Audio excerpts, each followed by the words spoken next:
Hello friends, फिर से स्वागत करता हूँ आपका आपके अपने चैनल सुशांत चेस स्पाइस में। आज का टॉपिक है हमारा फ्रेंच डिफेंस के ऊपर। एक लाइन देखने जा रहे हैं जो कि मोस्टली इजी है और बिगिनर्स और इंटरमीडिएट लेवल प्लेयर्स के लिए बहुत ही सही रहेगा, क्योंकि बहुत ज्यादा थियरी नहीं है और हम ट्राई करेंगे कि सिंपल तरह से अटैक जनरेट करने का। जैसे हमने कारोकान के अगेंस्ट किया था, उसी तरह से हम फ्रेंच डिफेंस के अगेंस्ट कम थियरी के साथ ओपनिंग को इजीली सीखने की कोशिश करेंगे। चलिए जल्दी से लाइन पर आते हैं। E4 E6 इससे होता है फ्रेंच डिफेंस। आइडिया क्या है, D5 को फिर से ईडी करें तो E पॉट का सपोर्ट दिया है ब्लैक ने, D4 D5। इस ओपनिंग का मेन डिसएडवांटेज होता है C8 का बिशप। C8 का जो बिशप है वो फंस जाता है, लेकिन ज्यादातर लाइंस में C8 बिशप के बदले में जो है ब्लैक के बाकी पीसेस यानी कि F8 का बिशप, B8 का नाइट, G8 के नाइट, क्वीन का प्लेसिंग, ये सब एक्टिव होता है। और फ्रेंच डिफेंस के अगेंस्ट बहुत इंटरेस्टिंग गैम्बिट्स भी अवेलेबल है। आगे चल के हम थोड़े जो एडवांस प्लेयर्स है, इंटरमीडिएट प्लेयर्स है, उनके लिए उसका भी प्रिपरेशन करेंगे। ये लेसन उनके लिए अच्छा है जो लोग थोड़े नए हैं गेम में, और अगर आपको कम थियरी के साथ ठीक पोजीशन, अच्छा पोजीशन चाहिए तो बहुत बढ़िया है। चलिए देखते हैं। हम करने जा रहे हैं E takes D5। यहाँ पे भी 4 ऑप्शंस अवेलेबल है, E5, ED5, नाइट C3 और नाइट D2। तो ED यही ब्लैक का आइडिया था। देखिए C8 का बिशप फ्री हो चुका है, लेकिन व्हाइट का आइडिया क्या है, जल्दी से डेवलपमेंट कंप्लीट करके E फाइल पर कंट्रोल लाना। बोर्ड पर एक ही ओपन फाइल है और व्हाइट चाहता है कि उस पर उसका कंट्रोल हो जाए। कुछ केसेस में किंग साइड अटैक हो जाएगा। ब्लैक का प्रॉब्लम ये है कि ब्लैक को इस लाइन में कोई भी प्ले नहीं मिलता है और स्लाइट पैसिव थ्रू आउट रहना ही पड़ता है। तो ये व्हाइट का मेजर प्लस है। ब्लैक जिस तरह का काउंटर प्ले चाहता है फ्रेंच डिफेंस में, वो उसको इस लाइंस में नहीं मिल पाता है। चलिए, वैसे भी कुछ ऑप्शंस है ब्लैक के पास काउंटर प्ले के, हम उस पर भी आएंगे। BD3 करते हैं सबसे पहले, ताकि बिशप F5 से, ये हमारा गुड बिशप है D3 का, वो ट्रेड ना हो। तो इससे हमने ओपोनेंट का बिशप F5 भी स्टॉप किया, और जब किंग G8 पे होगा तो वहां पे रेडीली अटैक भी है। ब्लैक भी सेम करता है, BD6 अपने गुड बिशप को डेवलप करता है और हमारा BF4 होने नहीं दे रहा है। Night F3। अब ब्लैक के पास 2 सेटअप्स है, नाइट को E7 पे रखना और लॉन्ग कैसल करना, और दूसरा नाइट F6 करके सेम जैसे व्हाइट खेल रहा है सिमेट्री करते जाना। तो देखिए, पहले देखते हैं NF6 कैसल, उसको कैसल। अब यहाँ पे क्या होता है, व्हाइट को RE1 चेक का चांस नहीं मिला, सिंपल डेवलप करते जाएगा। BG5 पिन किया नाइट को, NC6, ND2। इसमें देखिए फिर से नाइट जो D2 पर आएगा, जैसे हमने कारोकान में किया था, सिमिलर सेटअप है। और BG4 आते ही देखिए D4 अटैक है, तो हम C3 करेंगे। तो इससे क्या हो गया, D2 का नाइट F3 को सपोर्ट कर रहा है और क्वीन जो है हमारी फ्री हो गई। तो अब देखिए रूक E8 को, क्वीन C2, किंग साइड पे अटैक। हम चाहते हैं कि ब्लैक किंग साइड पर एक पॉन मूव करे। G6 पर ज्यादा वीकनेस होगा, सीधा H3 हो जाएगा और बिशप दे देना पड़ेगा। RF E1 भी हो रहा है, तो H6 करेगा ब्लैक, उससे बिशप H4, और यहाँ पे जो प्ले बनता है बहुत ही इंटरेस्टिंग है। स्लाइट एज है व्हाइट के पास, बहुत ऐसा कोई विनिंग पोजीशन नहीं है, पर ब्लैक को बहुत केयरफुली खेलना है। व्हाइट अब RF E1 आने वाला है और फिर E8 और F6 पर थ्रेट्स हो जाएंगे। तो इस वजह से यहाँ पे काफी लोग बिशप F4 करते हैं इस पोजीशन में। पर बिशप F4 में मैं आपको एक इंटरेस्टिंग आइडिया बता रहा हूँ। देखिए, बिशप F4 का आइडिया कई बार होता है बिशप टेक्स D2 लेना और फिर F3 पर लेना। तो 2 इंटरेस्टिंग चॉइसेस है। एक है RE1, इसमें BD2 को QD2 और BF3 को हम देखिए खुद से GF कर रहे हैं। तो यहाँ पे देखिए व्हाइट का स्ट्रक्चर जो है खराब हो चुका है, किंग लग रहा है ओपन है, लेकिन व्हाइट का पोजीशन फिर भी बेटर है। किंग H1 आएगा और रूक G1 होगा, और हो सकता है व्हाइट को ही अटैक मिल जाए। ऑफ कोर्स मैं समझता हूँ ये पोजीशन सबको पसंद नहीं आएगा व्हाइट से, तो एक सेकंड ऑप्शन दे रहा हूँ। यहाँ पे बहुत ही इंटरेस्टिंग है, H3 करना चाहिए। H3 से देखिए बिशप को E6 पर भेज रहे, BH5 को G4 हो जाएगा। जिन्होंने मेरा कारोकान लेसन देखा था उनको पता ही है। यहाँ पे देखिए BH5 के बाद G4, BG6 को BG6, FG 2G6, और ये पोजीशन ऑलमोस्ट जो है देखिए व्हाइट का विनिंग है। रूक F1 आ रहा है, बिशप इंटू F6 हो जाएगा, G5 आ रहा है, तो व्हाइट ऑलमोस्ट विनिंग है।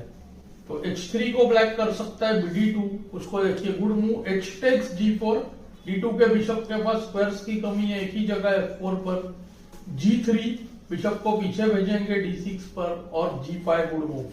अब HG ऑलमोस्ट फोर्स, उसको BG5। अब देखो व्हाइट का प्लान कितना सिंपल है, F6 का नाइट पिन में है कि G2 आएगा और रूक H1 और BH7 के बाद टैक्टिक्स तो होकर ही रहेगा, पोजीशन ऑलमोस्ट विनिंग हो चुका है ये। तो ये देखिए कितना सिंपल तरह से व्हाइट को अटैक मिल चुका है। अब देखते हैं वो लाइंस जिसमें ब्लैक लॉन्ग कैसल करके खेलना चाहता है।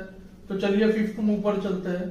तो ऐसे में ब्लैक प्लेयर्स क्या करते हैं, NF3 के बाद NC6 करते हैं। NC6 से क्या होता है, नाइट G7 का ऑप्शन रहता है और बिशप G4 पे लेके जाता है। देखिए जो लोग ब्लैक से फ्रेंच डिफेंस खेलते हैं, मैं उनको सजेस्ट करूंगा ब्लैक ने यही लाइन करना चाहिए अगर उसको एक्टिविटी चाहिए।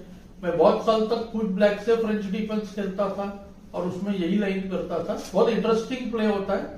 तो कैसल नाइट E7 जरूरी है, यहाँ पर नाइट F6 मिस्टेक है, RE1 चेक, B6 देखिए बिशप F5, E6 पर प्रेशर बढ़ते ही जा रहा है, QD7 को NG5। अब देखिए बहुत प्रॉब्लम है, ND8 को तो QE2 भी आ जाएगा, तो ND8 मिस्टेक और कैसल आउटराइट ब्लंडर, क्योंकि 96 FE B6 में क्वीन चली गई तो व्हाइट विनिंग है। इसीलिए NG7 राइट मूव है यहाँ पर। उसको बस बिशप G5 नहीं करना है, बिशप G5 करते ही F6 और फिर G5 हो जाएगा आगे चलकर। तो हम नॉर्मल डेवलप करेंगे, C3 G4 नाइट D2। देखिए नाइट पर्पसली D2 पे रखा है, अभी C1 के बिशप के लिए अच्छा स्क्वायर नहीं था, पर आगे चल के हम उसको इंप्रूव करेंगे। देखिए शॉर्ट कैसल हो नहीं सकता यहाँ पे, शॉर्ट कैसल ब्लंडर, क्योंकि शॉर्ट कैसल को आएगा BH7 check, KH7, knight G5 check, KG8, QG4, white winning. ना कि सिर्फ पॉन अप है पर QH5 के बाद मेटिंग अटैक भी हो जाएगा।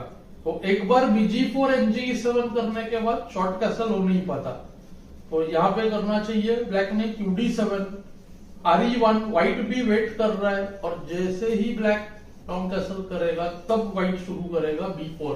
ये पोजीशन बहुत ही इम्बैलेंस्ड है, इसमें जितना हमको अच्छे से पता होगा अटैक कैसे होता है, हमारा अटैकिंग स्किल अच्छा होगा, वो प्लेयर जीत जाएगा। वैसे व्हाइट को लाइट एज तो ही, सबसे पहले यहाँ पे ब्लैक ने NG6 करना बहुत जरूरी है, C6 नाइट को E7 पे जगह बनाना। अगर यही पॉइंट पता नहीं होगा ब्लैक को तो यहीं पे लूजिंग हो जाएगा।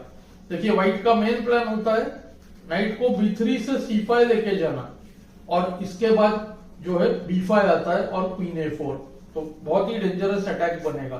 तो इसके लिए NG6, अब B5 गुड मूव, उसको नाइट E7, B5 का पॉन स्टैक दे देना चाहिए मेरे हिसाब से।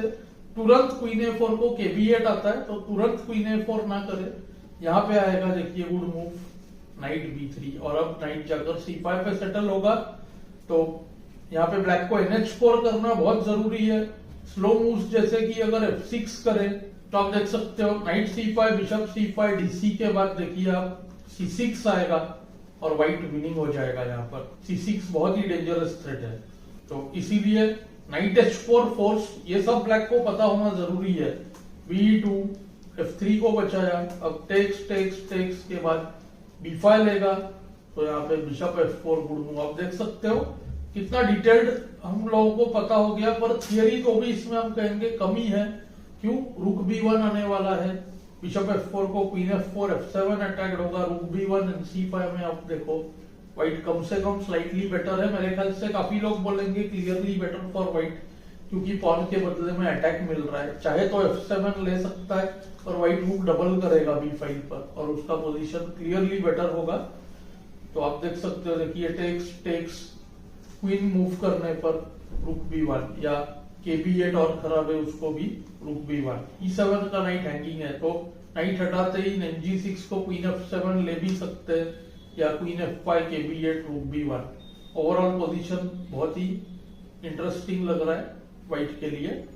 मैं कहूंगा ये लाइन करना चाहिए व्हाइट में। तो आगे चलकर मैं कोशिश करूंगा इसी लाइंस के इधर कुछ गेम स्टडी करें या तो फिर हम इसी के एडवांस थोड़ा ओपनिंग्स जो दूसरे वेरिएशन है उनको भी एक्सप्लोर करें। डेफिनेटली आपको एक ओपनिंग कम से कम ट्राई करना चाहिए। 20 से 25 गेम्स खेलने के लिए, उसके बाद ही दूसरे ओपनिंग में शिफ्ट होना चाहिए। आपको ये लेसन कैसे लगा मुझे कमेंट्स में जरूर बताएं। Thanks for your time.